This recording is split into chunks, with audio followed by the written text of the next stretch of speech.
My friends laughed because I didn't order food. Until the bill came and they demanded that I split it. My name is Emma, I'm 24 years old, and I work as an administrative assistant at a digital marketing company. I live alone in a small apartment, and to be honest, my budget is always tight. But I had a group of friends from work, Sarah, Jessica, and Amanda, who always included me in their outings, and I really valued that friendship. The problem is they had a very specific habit that bothered me deeply, but I never had the courage to confront.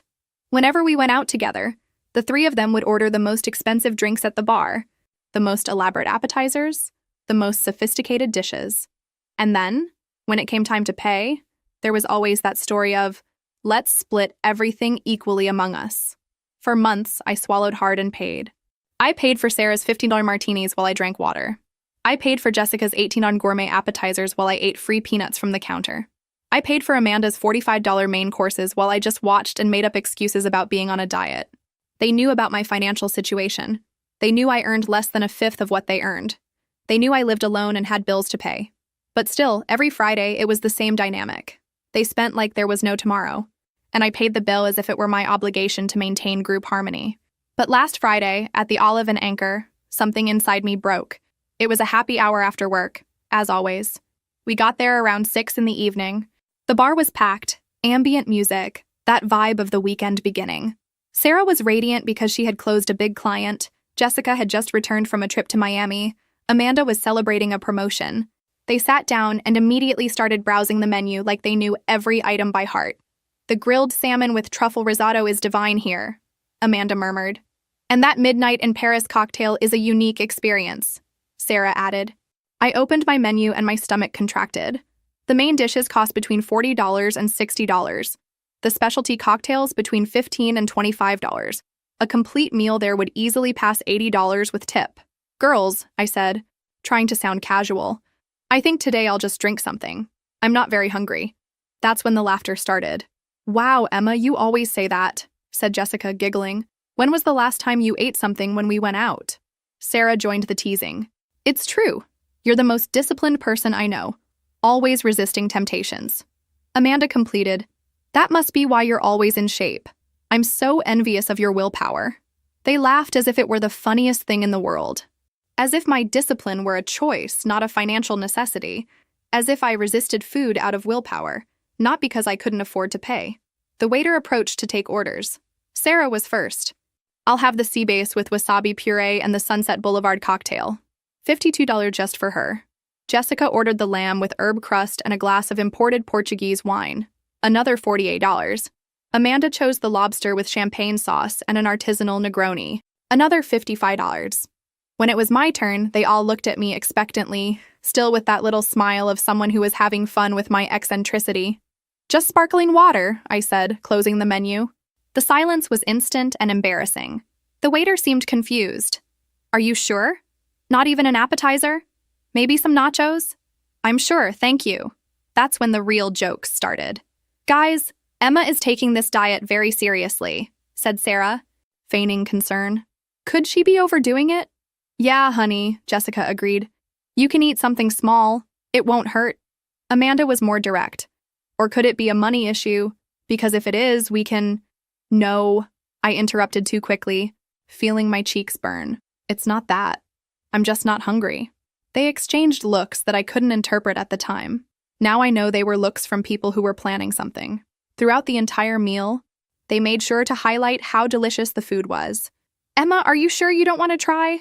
This sea bass is divine. Wow, this lamb is perfectly cooked. You're missing out. This champagne sauce is a unique experience." Each comment was a disguised jab. Each compliment about the food was a way to remind me of what I was missing by my own choice. They were having fun with my situation, and I was finally starting to realize it. When they finished eating, Sarah ordered dessert. "The Belgian chocolate cake with vanilla ice cream is unmissable," she said, already waving to the waiter. Jessica and Amanda immediately agreed. Another $15 each. I drank my sparkling water and forced smiles while they savored their expensive desserts. I calculated mentally. Each of them had already spent more than $70. I had spent $3. That's when the bill arrived. Sarah grabbed the check, looked quickly, and announced naturally, $218.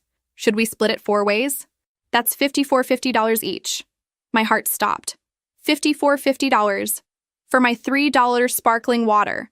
Wait, I said, my voice coming out louder than intended.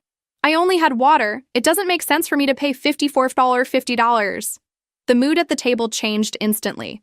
The giggles stopped. The smiles disappeared. Jessica was the first to speak. Emma, we always split the bill equally. It's easier that way. But I didn't eat anything, I protested. You knew I was only going to drink water. Sarah sighed, as if I was being difficult. It's a matter of practicality. And besides, you were here with us. Enjoyed the atmosphere, the company. Enjoyed the atmosphere? I repeated incredulously. You want me to pay $54.50 for enjoying the atmosphere? Amanda tried to be diplomatic. Look, Emma, we understand your situation, but when you go out in a group, it's normal to split the costs. It's a matter of social etiquette. Social etiquette. As if I were rude for not wanting to pay for food I didn't eat. Girls, I said, trying to stay calm, I can pay my fair share. $3 for the water plus proportional tip. That's about $4. The silence that followed was loaded with tension. Other people at nearby tables started looking in our direction. Sarah put her card back in her purse, visibly irritated. You know what, Emma? This is very embarrassing. We've always split everything, and it was never a problem. It was never a problem because I always paid quietly, I replied, feeling a courage I didn't know I had. But this time I'm not paying for your dishes. Jessica shook her head disapprovingly. What an unpleasant situation. Now we'll have to explain to the waiter. Split the bill. It was incredible. They were making me feel guilty for not wanting to pay $50 for $3 water. I was the villain for establishing a basic boundary. You can explain to the waiter, I said, getting up and grabbing my purse. I'm not paying for your food. Never again. I left $4 on the table, more than enough to cover my water with a generous tip, and left the restaurant with trembling legs, but my head held high. Behind me, I heard Sarah calling the waiter. Sorry, but we're going to need to split the bill. I got home and collapsed on the couch, still processing what had happened. For months, I had been the idiot who paid for others without questioning. For months, they laughed at my discipline, knowing exactly why I didn't eat. They knew I didn't have money and found it funny. They knew I struggled to pay their share and didn't care. Worse, they had fun with it. But as painful as it was to admit, I had allowed it. I had accepted this dynamic for months because I didn't want to lose my friends, because I thought it was better to be exploited than to be alone. That night, lying in bed, I made a decision. Never again. Never again would I pay for others out of fear of confrontation. Never again would I accept being treated like a doormat because of money. I had no idea that this decision would change everything, and that things were just beginning. The confrontation begins. On Monday, I arrived at the office prepared for some kind of tension. Sarah, Jessica, and Amanda were in the break room having coffee, talking quietly among themselves. When they saw me, the conversation stopped abruptly. Good morning, girls, I greeted normally. Good morning, they replied in chorus. But the atmosphere was strange, cold. Throughout the morning, I noticed sideways glances, whispers that stopped when I approached. At lunchtime, they left together without inviting me, something that had never happened before. It was Carla from HR who told me what was going on. Emma, she said, approaching my desk at the end of the afternoon. Can I talk to you for a minute? We went to the empty meeting room. Carla closed the door and sat across from me with a worried expression. Look, I don't know if I should tell you this, but the girls are spreading that you caused a scene at the restaurant on Friday, that you refused to pay your share of the bill and left them in an embarrassing situation. My blood boiled. They said that? Sarah was in the kitchen telling a bunch of people that you all went to dinner together, and when it came time to split the bill, you made a drama because you didn't want to pay. According to her, you always accept invitations but then make trouble when it's time to pay. I was shaking with rage. They had completely distorted the story. In their version, I was the freeloader, the one who caused problems over money. Carla, can I tell you what really happened? She nodded, and I told her everything. How they always ordered the most expensive things, knowing my financial situation. How I always ended up paying for others. How on Friday I finally established a limit by refusing to pay $54.50 for $3 water. Wow, said Carla when I finished. That changes everything. They really made it seem like you were the problematic one in the story. And now everyone in the office must be thinking I'm stingy and difficult. Carla sighed. Some colleagues did comment. But now that I know your version, I can talk to some people, clarify things discreetly. I thanked Carla, but I knew the damage was already done. Their narrative had spread first, And it was always harder to correct a distorted story than to tell the truth from the beginning. During the rest of the week, I felt the environment changing around me. Some people treated me with subtle coldness. Others avoided talking about money or plans to go out when I was around. Sarah, Jessica, and Amanda acted as if nothing had happened, but no longer included me in conversations about outings or events. That's when I received an unexpected invitation. On Thursday, my phone buzzed with a message from a number I took a while to recognize. It was from Brenda, a colleague from finance who I rarely talk to beyond basic greetings. "Hi, Emma. A group of us is going to have a happy hour on Friday at Rusty Anchor. Nothing too fancy, just to relax after the week. Want to come?" I hesitated. After everything that had happened, the idea of going out with work colleagues made me anxious. But at the same time, I didn't want to isolate myself completely. "Who's going to be there?" I asked. "Me, Marcus from IT, Anna from accounting, John from marketing, and 2 or 3 other people, chill people." Rusty Anchor was a much simpler bar than Olive and Anchor. Affordable beers, homemade snacks, casual atmosphere, nothing like the sophisticated places that Sarah and her group frequented. "Okay, I'll go. What time?" New friends, new perspectives. On Friday after work, I went to Rusty Anchor with cautious expectations. The place was exactly as I imagined. Small, cozy, with classic rock music playing softly and decoration that wasn't trying to impress anyone. Brenda was already there with the group. Marcus, a guy in his 30s with a scruffy beard and a very relaxed personality. Anna, a 40-year-old woman, mother of 2 children, always friendly, but whom I had never had a chance to get to know better. John, a guy my age who had recently joined the company. "Emma, so good that you came," said Brenda, giving me a genuine hug. We sat at a round table and Marcus immediately asked, "What are you all going to have?" "The first round is on me. First round on someone else." What a revolutionary concept. I ordered a canned beer, nothing sophisticated. Anna ordered a draft beer. John wanted a simple gin and tonic. Nobody was trying to impress anyone with expensive orders. The conversation flowed naturally. We talked about work, but also about movies, music, trips we'd like to take. Marcus told hilarious stories about the IT problems he solved. Anna talked about the craziness of raising 2 teenagers. John shared his adventures as a recent graduate trying to understand adult life. And for the first time in months, I felt relaxed going out with work colleagues. When it came time to order another round, John offered to pay. Then Anna insisted on paying for the third. There was no drama, no astronomical bill, no unfair division. More importantly, nobody teased me for ordering just beer. Nobody commented on my discipline or made jokes about willpower. They simply accepted me as part of the group. It was when Brenda brought up the subject I was avoiding. "Emma," she said during a pause in the conversation, "can I say something? I know it's none of my business, but I heard some comments at the office about that situation at the restaurant last week." My stomach contracted. Marcus, Anna, and John looked at me with genuine interest. Not malicious. "What situation?" asked Marcus. I sighed. "I went out with some colleagues last Friday and there was drama when it came time to split the bill." "What kind of drama?" Anna wanted to know. I hesitated, but something about their welcoming manner encouraged me to tell the truth. I related the whole story. The months paying for others, the teasing about my discipline, the demand to pay $50 for water, my refusal, and the distorted narrative that spread afterward. When I finished, there was a moment of silence.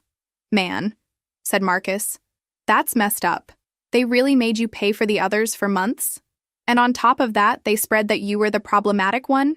John added, indignant. Anna shook her head. "That's exploitation. And I thought it was just in my head." "What do you mean?" I asked. "I've gone out with them a few times," Anna explained. "I always thought there was something strange. They always ordered the most expensive dishes, and there was always that pressure to split everything equally. I stopped accepting invitations because it was getting heavy for my budget." "Me too," said Brenda. "I went once and spent almost $100 in one night. Never wanted to repeat that." Marcus laughed humorlessly. "They tried to invite me a couple of times, but I always made excuses. I had a strange feeling about it." John agreed. "Yeah, I noticed that there are people in the office who kind of avoid going out with them. Now I understand why." I wasn't alone. Other people had noticed the toxic pattern of Sarah, Jessica, and Amanda. Other people had distanced themselves because of it. "You know what irritates me most?" said Anna. "They earn much more than most of us and still make others pay for their luxuries." "Exactly," Marcus agreed. "If they want to eat at expensive restaurants, they should pay out of their own pocket. not exploit colleagues. You did the right thing, Emma, said Brenda firmly. You had to establish boundaries. For the first time since Friday, I felt validated. My reaction hadn't been exaggerated. My boundary hadn't been unfair. I had done the right thing. We stayed later than planned, talking and laughing. When it came time to leave, the total bill was less than $40 for 5 people. We split it equally, $8 each. And there was still enough left for a generous tip. $8. A whole night of genuine fun for $8. The war escalates. Throughout the following week, our new friendship solidified. Marcus created a WhatsApp group called Rusty Crew, and we started planning more casual outings. A coffee after work here, a snack there, hallway conversations that naturally extended. It was incredible how different it was to have friendships without financial pressure. When we went out, everyone ordered what they wanted and could pay for. If someone was tight one month, the others understood and adjusted plans. If someone wanted to spend more, they paid their own bill without involving others. But things with Sarah, Jessica, and Amanda were far from over. On Wednesday, I received a message from Sarah on WhatsApp. Hi, Emma. We're going to have a barbecue at my sister's house on Saturday. It'll be very casual. Everyone brings something. How about it? I stared at the message in disbelief. After a week of total coldness, after spreading lies about me, now they wanted to include me again? Hi, Sarah. Who else is going? I replied, curious to understand the game. Oh, the usual group. About 15 people. We thought of you to bring the drinks. You have good taste for these things. The drinks. For 15 people. At a Saturday-long barbecue. I did quick calculations in my head. At least $200 in beer, soda, water, and ice. Maybe $300 if I wanted to guarantee enough variety. It was obvious what was happening. They had given me the most expensive responsibility of the event, probably after laughing among themselves about how I had saved money at dinner. But this time, I knew exactly how to play their game. Sure, I'd love to help with the drinks. I'll take care of everything, I replied with fake enthusiasm. Sarah must have been surprised by my positive reaction, because she took a while to respond. That's great. The party is at 2 in the afternoon. I'll send you the address. I spent the rest of the week planning. I researched promotions at 3 different markets. I found a clearance on sodas close to expiration, still good for consumption, but with 70% discount. I got beer on sale in an end-of-lot promotion. I bought water in 5-liter jugs, much cheaper than individual bottles. In total, I spent $52, much less than they expected, and all known brands. Nothing that could be criticized. Saturday arrived, and I loaded my car with enough drinks for a small army. My sister's house was beautiful, a modern-style construction with a large backyard, pool, and complete gourmet area. Wow, Emma, you really went all out, said Amanda when she saw me unloading the drinks. There was something in her tone that I couldn't identify. Sarah appeared wearing a summer dress that cost more than my weekly income. Such efficiency. Look at the variety you brought. Jessica approached to help organize everything on a side table. Very well thought out, separating by type. It looks super organized. The barbecue was really good. People brought elaborate salads, gourmet sides, artisanal desserts. My contribution of drinks seemed almost basic next to so much sophistication, but it was fulfilling its role. Everyone was drinking, laughing, enjoying the sun. I talked to some people I didn't know, took photos, participated in activities. On the outside, everything seemed normal, but around 4 in the afternoon, I went to get my purse that I had forgotten in the car, and when I came back through the kitchen, I heard voices coming from the laundry room. It was Sarah talking quietly with 2 other people. She really showed up after all that scene at the restaurant, and she still brought the cheapest drinks she could find. My blood froze. I stopped behind the door, heart racing. A female voice I recognized as Sarah's cousin responded, "Don't you think you're being a little hard on her?" Jessica joined the conversation. Hard? She caused the biggest fuss last Friday, left us in a super embarrassing situation. And today just proves that she can't keep up with our level, continued Sarah. Look at the brands she brought. Everything as cheap as possible. Amanda entered the conversation. It's not our fault if she can't afford it. But if she accepts to participate, she has to take on the responsibilities. Sarah's cousin seemed uncomfortable. But you know she earns much less. So what? Jessica cut in. Everyone has their priorities. If she prioritized participating in events instead of I don't know what, she could manage. Exactly, agreed Sarah. It's a matter of choice. We choose to invest in our social life. She chooses to make drama. Choice. As if I chose to earn less. As if I chose to struggle. The funny thing is that she still came after all the scandals she made, continued Amanda. Some people really have no sense. I went back to the backyard with my mind boiling. They were all there, laughing, drinking my drinks, pretending normalcy. Sarah waved when she saw me. Hey, Emma, I was missing you. Come here, we were talking about next week's projects. I forced a smile and joined the group. Throughout the afternoon, I observed every interaction with new eyes. Every seemingly innocent comment now had a second layer of meaning. The drinks are great, Emma, said Jessica, raising a beer can. You always make good choices. Was it a compliment or veiled sarcasm about my promotion research? When the barbecue was ending, I helped collect things, trying to keep up appearances until I could leave. Thanks for all the help, Emma, said Amanda when I was saying goodbye. You're a sweetheart. In the car, driving home, I replayed the conversation I heard dozens of times in my head. Every word, every tone, every justification they made. They genuinely believed they were right, that I was the problem, that I made bad choices and then created drama. To them, I was the clueless person who didn't know my place. The perfect opportunity Monday arrived, and I went to work with completely different energy. No longer the anxiety of wanting to please or the insecurity of being judged. I knew exactly where I stood now. During breakfast, Jessica approached my desk with that fake smile I now recognized perfectly. Hey, Emma, the barbecue on Saturday was really nice, right? Amanda was commenting on how helpful you were with everything. It was great. Jess, thanks for including me, I replied naturally. We were thinking about organizing a surprise birthday party for Sarah in 2 weeks. Would you be up for helping with the organization? There it was. The next test, the next game. Sure, it would be an honor. What did you have in mind?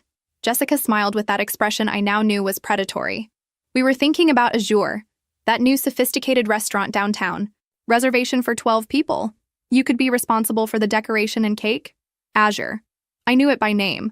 A high-end restaurant where dishes cost between $80 and $120. And they wanted me to fund decoration and cake for 12 people. Easily $300 or more. How awesome! When is it again? I asked, maintaining enthusiasm. Saturday in 2 weeks. I know it's tight, but we trust your good taste. Good taste. As if my financial situation were a matter of choice and not reality. Let me organize my schedule and confirm with you today, okay? As soon as Jessica walked away, I started planning. Not what they expected, me spending money I didn't have to impress them, but my own strategy. Actually, I had been organizing small events as a hobby for some years. Birthday parties for family friends, simple celebrations. I had some supplier contacts and knew how to make things look beautiful without spending much. I spent 2 weeks planning meticulously. I got decorations rented for a fair price, negotiated a beautiful but economical cake with a small bakery I knew. Total, $240. Expensive for me, but doable if I put it on the credit card. And more importantly, I had a plan they would never expect. Jessica, I called when I saw her in the hallway. I confirmed. I can take care of the decoration and cake. She seemed genuinely surprised. Really? That's incredible. Sarah is going to be emotional. I have some ideas that will make everything beautiful, I replied. And I really did. During the 2 weeks, I pretended to be super excited. I sent messages in the group asking about Sarah's preferences, talking about the surprises I was preparing, showing myself completely involved. Sarah was radiant. Girls, I can't even sleep from anxiety. It's going to be the most special birthday of my life. Amanda agreed. For sure. Our organizer is killing it. Our organizer. As if I were their employee. On Friday, I finalized all preparations. The decoration was really beautiful. Gold and pink tones, elegant centerpieces, metallic balloons. The cake was a work of art. 2 tiers, chocolate frosting, sugar flowers. Saturday morning, I arrived at Azure 2 hours early to set everything up. The restaurant was even more impressive inside than in the photos. Crystal chandeliers, noble wood furniture, panoramic city view. The manager helped me organize the reserved table. It looks spectacular, he said when we finished. Your friend is going to be emotional. The guests started arriving at 7. Sarah entered radiant, wearing a dress that cost more than 3 weeks of my income. My God, it's perfect, she exclaimed with tears in her eyes, hugging me tight. Everyone complimented the decoration. The photos were magazine-worthy. The cake was an absolute success. I had exceeded all expectations. When the waiter brought the menus, Sarah announced generously, "Girls, today is a party. Order whatever you want." She didn't say who would pay, but from the way she spoke, it seemed like it would be her. I only ordered a Caesar salad as an appetizer and sparkling water. I'm still on that diet, I explained when Sarah asked why I wasn't ordering more. But don't worry, I'm super happy celebrating with you. Throughout the entire dinner, I was the life of the party.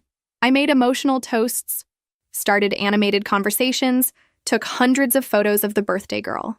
I was radiant, participative, being the best friend they could want.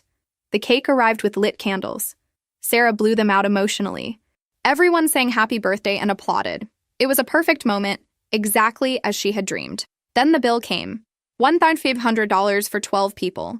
Sarah grabbed the check, and to my surprise, her expression completely changed. She had clearly forgotten how much a party at Azure would cost. "Let's split it among everyone," she announced, trying to maintain composure. "That's $125 each." That's when I played my decisive card. "Girls," I said, getting up from the chair. "It was a magical night, but I need to leave now. I have an early commitment tomorrow." I grabbed my purse and started saying goodbye. "Sarah, happy birthday." "I hope it was everything you dreamed of." Sarah seemed confused. "But what about the bill?" "Oh, I only had salad and water. I left $20 on the table. Covers my part with a generous tip. My real contribution was already the decoration and cake I organized and paid for. Thank you for letting me be part of this." And I left the restaurant with a radiant smile, leaving behind a sepulchral silence. I knew exactly what was happening in there. They had planned to make me pay more than $100 for a dinner I barely touched, after I had already spent $240 organizing the entire party. But this time, I was smarter. The war intensifies in the car, my phone exploded. Sarah, Jessica, Amanda, all calling at the same time. I let them all go to voicemail. The messages started polite. "Emma, where did you go? Come back here." Then became desperate. "You can't leave like that, we have to split the bill." And finally became aggressive. "How rude. You organized the party. You have an obligation to stay until the end." I only replied to one message. "Girls, I organized and paid for all the decoration and cake. My contribution was already more than enough. I hope you enjoyed the party." Jessica's response came immediately. "This isn't fair. You knew how it worked." "I did know," I replied. "That's why I made clear from the beginning what my part would be." Sarah's response surprised me with its fury. "You humiliated us in front of everyone. What kind of friend is that?" "The kind who doesn't accept being exploited anymore," I replied. Amanda tried a more conciliatory tone. "Emma, we always split everything. That's how it works among friends." "No," I replied. "That's how you exploited those who earn less. Now it's over." The messages stopped for a few hours. Then Sarah sent one last one. "You're going to regret this." Monday at the office was a declaration of war. They arrived visibly furious. During coffee, I heard Jessica telling other colleagues.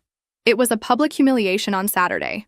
We organized a birthday party, and when it came time to pay, one person simply abandoned the group and left everyone paying for her.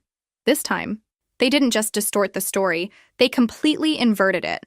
"Wow, how horrible," said Marina. "What kind of person does that?" "Exactly," agreed Jessica. "We trusted her to organize, she agreed to participate, and at the H hour simply fled from responsibility." I was passing with my coffee when I heard this. I stopped and turned to the group. "Wow, what a terrible story," I said, approaching. "What party are you talking about?" Jessica was visibly uncomfortable, but maintained the lie. "A party we organized on Saturday. One person committed and then left us hanging." "Interesting," I replied calmly. "I also organized a party on Saturday. I spent $240 of my own money on decoration and cake, set everything up alone, made the event beautiful, and then paid my individual bill, $20 for salad and water. What a coincidence." The silence was embarrassing. Marina and the other colleagues looked from Jessica to me, clearly confused. Imagine if, after organizing and paying for all that, they still wanted me to pay another $120 for a salad. I continued laughing, as if the absurdity were obvious. It would be like I was obligated to pay for others' food just because I organized the event. How crazy, right? Marina nodded. "Wow, that would be unfair. If you already organized everything..." Jessica tried to defend herself. "But when you participate in a group, there's an implicit agreement." "Implicit agreement?" I repeated. "Like, if I organize a party and pay for decoration, I'm obligated to pay for others' food too? What kind of agreement is that?" The other colleagues seemed increasingly on my side. Jessica realized she was losing and walked away, irritated. But that was just the beginning. Throughout that week, Sarah, Jessica, and Amanda intensified the campaign against me. They spread increasingly distorted versions of the story. According to them, I was a freeloader, irresponsible, someone who accepted responsibilities and then ran from them. Emma has always been weird about money. I heard Amanda commenting in the break room. She accepts invitations but then makes a fuss when it's time to pay. It's a behavioral pattern, agreed Sarah. We tried to include her out of pity, but it got to a point where it wasn't possible anymore. Out of pity. As if they were charitable, including me in their groups. Some people in the office started treating me coldly. Others avoided talking about money when I was around. The environment became heavy, but I wasn't alone. Marcus, Brenda, Anna, and John, my new group of friends, were indignant when they learned about the new version of the story. "They're spreading that you organized a party and then refused to pay?" asked Marcus, incredulous. "When you had already paid for the organization?" "It's impressively dishonest," said Brenda. "Distorting facts like that." Anna shook her head. "They really think they can rewrite reality." It was John who suggested, "You know what you should do? Show the receipts for decoration and cake. Then everyone sees how much you spent." It was a good idea. I had kept all the receipts. On Thursday, when I heard Sarah telling a particularly distorted version of the story in the break room, where I was a freeloader who organized a cheap party and then refused to pay the bill, I decided to act. "Sarah," I said, approaching with a folder in hand, "are you talking about your birthday party?" She tensed. I was explaining to Carla how some people have no responsibility. "Good thing you brought that up," I said, opening the folder. I brought the receipts to show everyone how much it cost to organize. I spread the receipts on the break room table. Rented decoration, $85, personalized cake, $120, flowers and candles, $35. Total, $240. "Wow," said Carla, looking at the receipts. "You spent all that?" "Of course," I replied. It was Sarah's birthday. I wanted it to be special. Sarah was visibly uncomfortable. "Emma, that's not the point." "How is it not?" I asked innocently. "You were explaining about responsibility. I thought it was important to show that I took my responsibility, organized and paid for all this. And then I still paid my own bill at the restaurant." Carla calculated quickly. "So you spent $240 on the party and still paid for your food?" "Exactly. $20 for salad and water. Total of $260, concluded Carla. "And even so, they wanted you to pay another $125? Sarah tried to explain herself. "It's that when you participate in a group." But she had already participated. Carla cut in. With $260, more than double what any other person spent. The math was simple and irrefutable. Sarah left the break room unable to defend herself. The truth comes to light. The story of the receipts spread quickly through the office. People began to understand that I wasn't the freeloader in the story. It was the opposite. "Wow, Emma spent more than $250 and they still wanted her to pay more?" I heard someone commenting. "That's a lot of nerve," another person replied. Their narrative began to crumble, but they didn't give up. On Friday, Jessica tried a different approach. She came to talk to me at the end of work. "Emma, I think there was a misunderstanding about this whole situation." "What misunderstanding?" I asked. "The issue isn't money," she said. "It's about loyalty to the group, about not abandoning friends in a difficult situation." "Difficult situation?" "When you left the restaurant, we were left in an embarrassing situation. We had to explain to the waiter, reorganize the bill." "Jessica," I said calmly, "I organized the entire party, spent $240 out of my pocket, and still paid my own bill. How is that abandonment?" "But you left before the end," she insisted. "That's not done." It was incredible. She genuinely believed I had an obligation to stay and pay for others' food. "What if I had stayed and refused to pay the $125s?" I asked. "That would be different. At least you would have stayed to talk. To have you pressure me until I gave in?" Jessica hesitated. "To resolve things civilly." "Civilly? Like you're doing now, spreading lies about me." "They're not lies," she defended herself. "It's our perspective of the facts." Perspective. That's how they justified the distortions. "Jessica, can I ask you something? Do you really think it was fair for me to pay $125 after already spending $240? She thought for a moment. "When you accept to participate in an event, you accept the responsibilities that come with it. Even spending more than any other person? It's a matter of principle," she said, as if that explained everything. Principle. For them, the principle was that I should pay for others, regardless of how much I had already contributed. "I understand," I said. "Thank you for clarifying." Jessica seemed hopeful. So can we resolve this? Resolve what? Go back to being friends. Forget all this confusion. There's nothing to resolve, Jessica. You made clear you think it's normal to exploit me financially. I made clear I don't accept that anymore. It's not exploitation, she protested. It's how groups of friends work. No, I replied. It's how you think they should work. She sighed, frustrated. You're being very difficult. I'm being fair to myself. Jessica walked away, clearly irritated. Later, I heard her commenting to Amanda, Emma is impossible. She doesn't even want to talk about resolving things. For them, resolving meant me going back to accepting being exploited. The unexpected success. But while they continued trying to bring me down, something interesting was happening. Several people in the office had seen the photos of Sarah's birthday party on Instagram. The decoration had really been impressive. Emma, said Marina, approaching me on Monday, I saw the photos of the party you organized. It was beautiful. Thank you. Do you do this professionally? No. It was just a favor for a colleague. Because I was looking for someone to organize my sister's wedding. Would you be interested? My heart raced. A wedding. That would be a real opportunity. Sure, I'd love to talk about it. Marina gave me her sister's contact, and we scheduled a meeting for the end of the week. During the week, 2 more people approached me. The director's secretary wanted someone to organize a corporate party.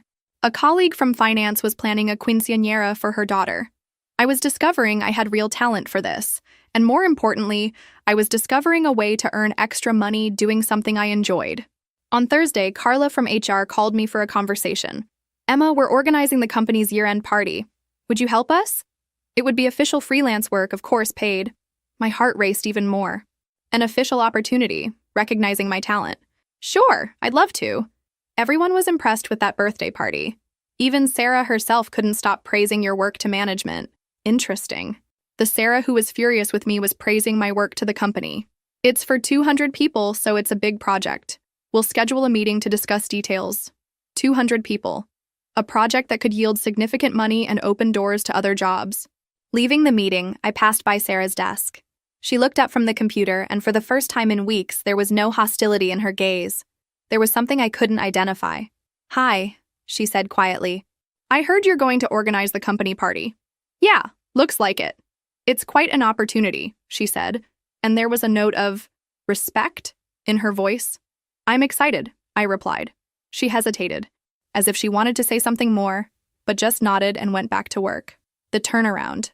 The year-end party was an absolute success. I received compliments from all levels of the company and $2,000 for the work. More importantly, I got 8 contacts from other companies interested in my services. Sarah, Jessica, and Amanda were at the party, trying to act normally, but the dynamic had changed forever. I was no longer the needy one they could exploit. During the party, several people approached me praising my work. You have natural talent. Have you thought about starting your own company? Give me your contact. Around 10 o'clock, Amanda approached. Congratulations on the party, it's incredible. Thank you, Amanda. We were thinking... She hesitated. How about we talk, just the 4 of us, to clarify things. What kind of clarification? Resolve our problems. Go back to being friends. I stared at her for a moment. Amanda, do you really think I should have paid $125 that night? After already spending $240? She became uncomfortable. It's complicated. No, I said. It's simple. Do you think yes or no? When you go out in a group, there's an understanding. Answer yes or no, I insisted. Amanda sighed. We always split everything. That doesn't answer my question. She looked around, as if seeking support, and finally said, Maybe. Maybe it was a little unfair. A little? Okay, it was unfair, she admitted reluctantly. But you also overreacted. How did I overreact? Leaving like that? Causing embarrassment? It was incredible. Even admitting they had been unfair, they still thought I had overreacted. Amanda, you exploited me for months. When I finally established a boundary, you spread lies about me. And you think I overreacted? They weren't lies, she defended. It was our interpretation. Interpretation? You said I refused to pay after organizing a cheap party. I spent $240. Where's the interpretation there? Amanda looked down. Maybe we expressed ourselves poorly. You didn't express yourselves poorly. You deliberately lied. Emma, please, we can get over this. Why should I want to get over it? Because we were friends. No, I said calmly. You were predators and I was the prey. Now that I found my place, you want to go back to the old dynamic. It's not that. It's exactly that, Amanda. You're only approaching because you saw I don't need you anymore. Actually, I'm doing better without you. And it was true. My life had improved in every aspect since I distanced myself from them. Amanda tried once more. We can change. No, I replied. You can change? But that doesn't interest me anymore. I found people who truly respect me. She walked away, visibly frustrated. The new beginning 6 months later, I was in my own office. Luna Events. Inspired by Luna Cafe, where I sometimes met with my real friends to plan. My colleague's sister's wedding was an absolute success. The photos circulated on social media, generating a flood of clients. I had found my calling. Sarah, Jessica, and Amanda continued at the company. Our paths occasionally crossed in the hallways. The relationship was cordial, but distant. They greeted me politely, sometimes even complimented my work. But there was always an underlying tension. They never fully admitted they were wrong. In their view, there were misunderstandings and overreactions on both sides. They continued believing their way of splitting bills was normal and fair. A year later, I received a message from Amanda on LinkedIn. I saw your company is growing a lot. Congratulations. You always had talent for these things. I replied politely, Thank you, Amanda. I hope you're doing well too. But I didn't feel like resuming contact. Some bridges once burned don't need to be rebuilt. During a meeting with a new client, she commented, You seem very confident for someone so young. I smiled, remembering how it all started. I learned that establishing boundaries is the foundation of any healthy relationship, personal or professional. And how did you learn that? Through a restaurant bill I refused to pay unfairly. She laughed, thinking I was joking. But it was true. That night at Olive and Anchor had completely changed my life. Today, when I go out with my real friends, people who respect me regardless of my budget, we sometimes tell this story and laugh. Marcus always says, You turn their meanness into your financial independence. And he's right. They thought they were humiliating me, putting me in my place. Actually, they forced me to discover my true worth. It seems ironic, but it was the best favor anyone ever did me, even if it wasn't intentional. Establishing boundaries, even when uncomfortable, is essential to maintain self-esteem and find genuine relationships. And sometimes, the people who try to diminish us end up being the catalyst for our greatest transformation. Today I know, my worth isn't measured by what I can pay, but by what I no longer accept tolerating, and that's priceless.